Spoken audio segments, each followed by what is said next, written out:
আপিলটা করে ঠিকই এখানে জামিন চাইছি। এটা কি ডাইরেকশন এখানে দিয়েছে?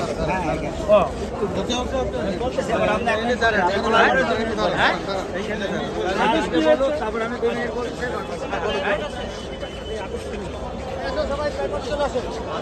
আদেশটা একটু বলে দাও।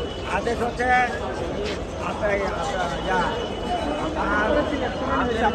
জামিন মঞ্জুর, আপিলের সাথে জামিন মঞ্জুর না, আপিলের সাথে আত্মসমর্পণমূলক জামিনের মঞ্জুর। আত্মসমর্পণ জামিন চেয়েছে, সেটা মঞ্জুর করেছে। আত্মসমর্পণ লাগবে না, জামিন মঞ্জুর বাস। আপিল হচ্ছে অ্যাডমিট গ্রহণ করেছেন এবং জামিন দিয়েছেন। আপিল মানে হচ্ছে কি যে সাজা স্থগিতের আপিল করছেন, এটা গ্রহণ করছেন। সাজা স্থগিতের না, ওই সাজা স্থগিত করছে প্রশাসনিক আদেশ। আর জুডিশিয়ালি ভাবে আমি আপিল করেছি। প্রশাসনিক আদেশ 1 বছরের জন্য করছে।